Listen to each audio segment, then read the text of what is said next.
Negative sign आगे रखे थे। और इसके केस में a minus b, b minus c, c minus a, थोड़ा सा उससे बढ़ा। इसके केस में a cube cube b cube आवे तो थोड़ा सा और बढ़ गया, a plus b plus c आ गया। अब इसमें स्क्वायर था तो ए बी बी सी सी आ गया। तो ये रिजल्ट आपके लिए याद रखिए और आगे देखते हैं। अब जेईई मेंस या जेईई एडवांस में जो प्रीवियस ईयर का क्वेश्चन पूछा जाता है वो यहीं से पूछा जाता है, इसके इक्वेशन से।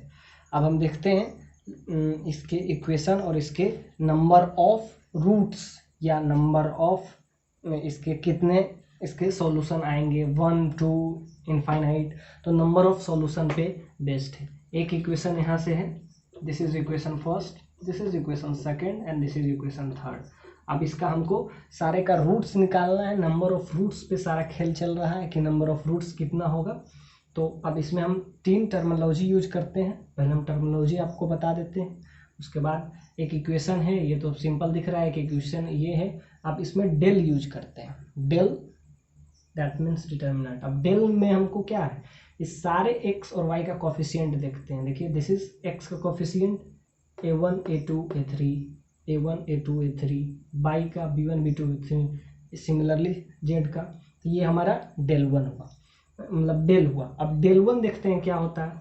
तो ये जो फर्स्ट में x का जो कोफिशिएंट आता है इसको हटा के हम ये वाला टर्म यूज करते हैं कांस्टेंट वाला। तो ये हो जाता है डेल 1। डेल 1 के जगह पे फर्स्ट वाले जो फर्स्ट वाला ये जो कॉलम है उसको हटा के हम ये कांस्टेंट टर्म यूज कर लेते हैं। तो ये कांस्टेंट टर्म क्या है, d1 d2 d3, ये डेल 1 हो गया, डेल 1 नाम दे दिए। बाकी as it is b1 b2 b3 c1 c2 c3 as respective case. Del 2 में क्या करेंगे, जो कॉलम सेकेंड है, कॉलम सेकेंड में कांस्टेंट टर्म ले आएंगे और बाकी सबको एज इट इज रहा a1 a2 a3।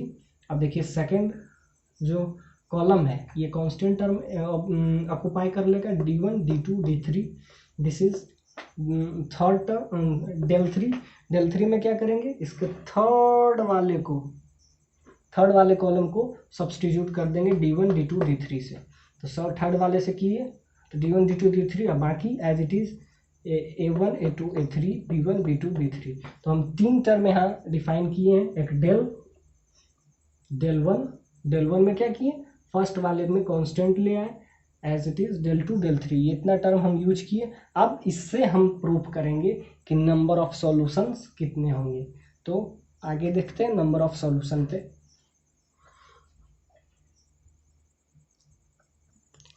देखते हैं नंबर ऑफ सॉल्यूशन पे। डेल 1 डेल 2 डेल 3 हम पीछे डिस्कस कर चुके हैं। अब देखते हैं इसमें case 1 when del is not equal to 0। अब हम देखेंगे del is not equal to 0 का केस रहे तब होता है डेल 1 का जो वैल्यू होता है, del 1 is defined as x times into delta, del 2 define this y times delta and del 3 define z time delta. तो यहाँ से देखिए अगर डेल नॉट इक्वल टू 0 है तो यहाँ से x का वैल्यू आपका आ जाएगा, क्या आ जाएगा, डेल 1 बाय डेल। यहाँ पे del is not equal to 0, अगर ये 0 हो जाएगा तो क्या हो जाएगा, कुछ भी बेस इनफाइनाइट हो जाएगा जो कि एग्जिस्ट नहीं करेगा। तो यहाँ से कुछ ना कुछ x का एक वैल्यू आएगा, यहाँ से दिख रहा है। सिमिलरली y के लिए कर लेंगे। ये वाला इक्वेशन आप देख लिए, इसको हम थोड़ा सा स्किप कर रहे हैं। यहाँ से आप देखिए डेल 1 किसके बराबर होता है, del 1 is equal to x times delta. Case 1 में डेल यहाँ से आ जाता है x का वैल्यू क्या आ गया, del 1 divided by del. Similarly हम y का वैल्यू लेते हैं तो del 2 is equal to y times del 1, y times del. तो यहाँ से y का वैल्यू आ जाएगा डेल 2 डिवाइडेड बाय डेल का वैल्यू निकाले थे, डेल 1 डेल 2 सारा हम पहले डिस्कस कर चुके हैं। सिमिलरली y का वैल्यू डेल 3 इक्वल होता है z टाइम्स y का, z times sorry Z times delta का, जेड टाइम्स डेल्टा, तो यहाँ से जेड का वैल्यू अगर आप लेंगे तो डेल 3 डिवाइडेड बाय डेल। तो यहाँ से आपको क्लियर दिख रहा होगा कि x का कोई ना कोई एक वैल्यू आएगा, कोई एक वैल्यू, क्योंकि डेल यहाँ नॉट इक्वल टू जीरो है। कब ये कंडीशन लगा रहे हैं, del not equal to zero, अगर डेल जीरो के इक्वल हो जाएगा तो सिमिलरली आप देख रहे हैं डेल अगर जीरो के इक्वल हो जाएगा तो बेस में अगर जीरो होता है तो अनडिफाइंड केस बन जाता है। तो ये हम कब यूज कर रहे हैं, ये when del is not equal to zero, क्योंकि अगर डेल जीरो सब में हो जाएगा तो जेड का कुछ वैल्यू जो हो जाएगा अनडिफाइंड हो जाएगा। So this condition is happening when del is not equal to zero. तो हमें कोई ना कोई एक वैल्यू आएगा x का, कोई एक वैल्यू y का, कोई एक वैल्यू z का, यानी कि नंबर ऑफ सॉल्यूशन 1 होंगे तो द सिस्टम इज कंसिस्टेंट। जिसका सॉल्यूशन आता है उसको हम कंसिस्टेंट बोलते हैं। द सिस्टम, इस सिस्टम का ये सिस्टम कंसिस्टेंट है। The system is consistent with unique solution of with unique solution. The system is consistent, the system is consistent with unique solution, यानी वन सॉल्यूशन होगा। x का कोई एक वैल्यू आएगा, y का भी कोई एक वैल्यू आएगा, z का, मतलब इस इक्वेशन का, इस इक्वेशन जो लिखे थे वो इक्वेशन फर्स्ट सेकेंड थर्ड, इसका कोई एक यूनिक सॉल्यूशन आएगा। The system is consistent with unique solution, यानी वन सॉल्यूशन आएगा। केस 1 में वन सॉल्यूशन आएगा। और अब देखते हैं केस 2। केस 2 क्या है, when delta is equal to zero.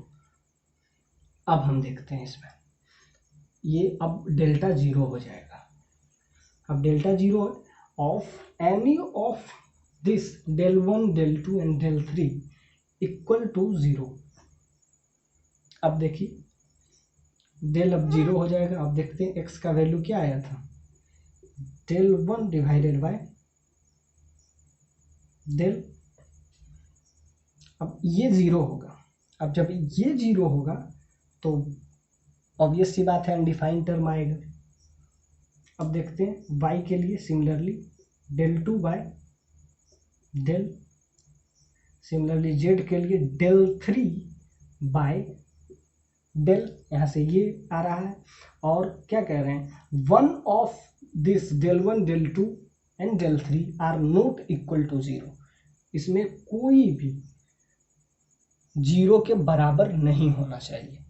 एक तो है कि डेल इक्वल टू जीरो, और दूसरा एनी वन, इसमें कोई भी नॉट इक्वल टू जीरो, यानी कि कोई भी जीरो के बराबर नहीं हो। क्योंकि एक अगर ये जीरो हो गया और ऊपर भी जीरो हो गया तो एक फॉर्म बन जाएगा 0/0 का, जो कि अनडिटर्मिनाइंड नहीं है।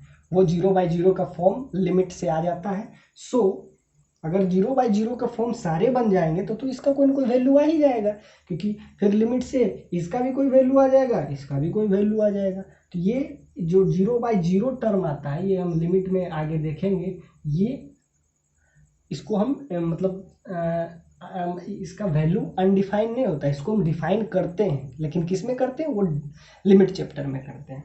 तो इसमें देखिए कितना बढ़िया प्रॉपर्टीज यूज कर रहा है, क्योंकि 0/0 अगर सब हो गया, ये भी 0 हो गया, ये भी 0/0, तो इसका कोई ना कोई तो वैल्यू आ जाएगा। और अगर वैल्यू आ गया तो काम बन जाएगा अपना। लेकिन इसमें दिक्कत क्या है, इसमें ये आपको समझना पड़ेगा, डेल इक्वल टू जीरो ये तो कंफर्म है, लेकिन any one of these are not equal to zero, मतलब सारे के सारे इसमें जीरो नहीं होगा, कोई भी एक ऐसा होगा जो जीरो नहीं हो। केस सेकेंड ऐसा है, del equal to zero and any one of del 1 del 2 and del 3 are not equal to zero. इसमें कोई ऐसा होगा जो इक्वल जीरो नहीं होगा, मतलब सारे अगर 0/0 के फॉर्म होगा तो ये तो इसको तो हम लिमिट से वैल्यू निकाल लेंगे 0/0, सारे अगर जीरो। लेकिन इसमें अगर कोई एक भी जीरो नहीं हुआ, मान लिया चलिए जेड जीरो नहीं है, इसका कोई वैल्यू आ जाएगा सम कांस्टेंट k/डेल्टा डेल्टा, अगर ये आ जाए, ये दोनों जीरो हो तो इसका कुछ ना कुछ वैल्यू आ जाएगा, इसका भी कुछ ना कुछ वैल्यू आएगा, लेकिन ये जो हो जाएगा अनडिफाइन हो जाएगा। और अगर अनडिफाइन हो गया तो इसका द सिस्टम आर इनकंसिस्टेंट और इसका कोई भी सॉल्यूशन नहीं रहेगा। This is the case of no solution. The system is inconsistent, hence यहां लिख सकते हैं hence this system are inconsistent,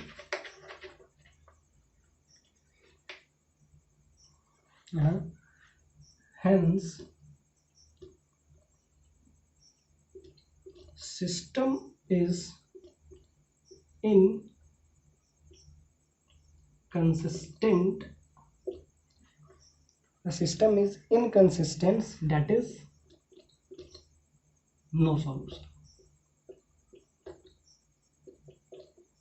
मतलब इसका कोई सॉल्यूशन नहीं होगा। कब नहीं होगा? इस केस में होगा, case second, del equal to zero, और इसमें कोई एक भी अगर जीरो के बराबर नहीं है, क्योंकि अगर तीनों जीरो के बराबर हो जाए तो जीरो बाई जीरो तो किसी तरीके से हम लिमिट से वैल्यू निकाल लेंगे ना, तो कुछ ना कुछ तो एक्स और वाई जेड का कोई वैल्यू आ जाएगा, तब तो नहीं होगा। लेकिन इनमें से अगर एक भी, या तो हम तो यहाँ एज्यूम कर लिए जेड का नहीं हो सकता, एक्स का ही कोई के वाई डेल्टा हो, तो इसका ये हो जाएगा अनडिफाइन, बाकी सब डिफाइन हो जाएगा, तो इसका तो कोई वैल्यू होगा नहीं।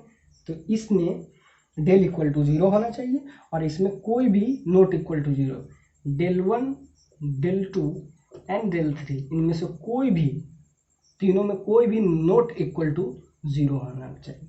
मतलब अगर तीनों, इसमें सबसे इंपॉर्टेंट कंडीशन ये है कि इसमें से कोई भी, या तो del one not equal to zero हो, या del two not equal to zero हो, या डेल थ्री नॉट इक्वल, इसमें कोई भी एक लेकिन होना चाहिए। इनमें से कोई एक, del one, del two, del three में कोई एक कम से कम नॉट इक्वल टू जीरो होगा। अगर नॉट इक्वल टू जीरो हो जाएगा, मतलब जीरो नहीं है, तो इसका समथिंग कांस्टेंट बाय डेल हो जाएगा, और जो कि समथिंग कांस्टेंट बाय अगर डेल हुआ, और डेल तो क्या वैल्यू है, जीरो हम पहले से ले चुके हैं, तो ये एक अनडिफाइन आ जाएगा। तो इनमें से कोई मतलब एक कम से कम जीरो के बराबर नहीं आए, del one, del two, del three में, तब हमारा the system is inconsistent, that is no solution. I think आपको ये क्लियर हो गया होगा। अब केस थर्ड देखते हैं।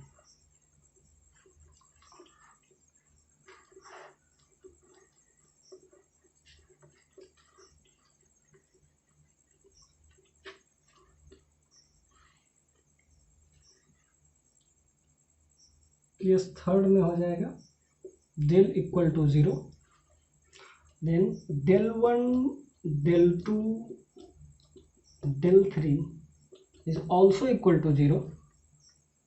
उसके केस में क्या था, कम से कम इसमें से कोई एक नहीं हो, इसमें सारे जीरो हो जाए, तो द सिस्टम इज consistent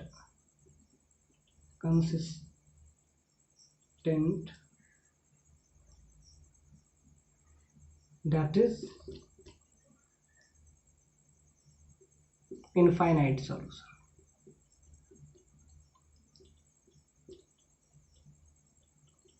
मतलब इस केस में हमारे पास इनफाइनाइट सॉल्यूशन होंगे। कब होंगे? Del equal to zero, del one, del two, del three is equal to zero, यानी इसमें सारे जीरो हो जाए, तो the system is consistent, that is infinite solution. ये हमारा इनफाइनाइट सॉल्यूशन का केस आएगा केस थर्ड में। Del one is del one, del two, del three, del one, this is del one, del two, del three, और del सारे अगर zero हो तो ये हो जाएगा आपके लिए, that is infinite solution, infinite solution. इस केस में इनफाइनाइट सॉल्यूशन हो जाएगा। और जैसा कि आप लीनियर इक्वेशन का अगर आपको नहीं पता हो तो ये हम बता दिए हैं, और आपको थोड़ा सा एक क्लू लीनियर इक्वेशन का दे देते हैं। अगर तीन लीनियर इक्वेशन हो, जैसे linear equation a x plus b y plus c is equal to 0, A1 A2 x B2 y plus C2 is equal to 0। यहाँ से दो इक्वेशन, दो वेरिएबल है। इस केस में भी अगर आपको नहीं पता, वैसे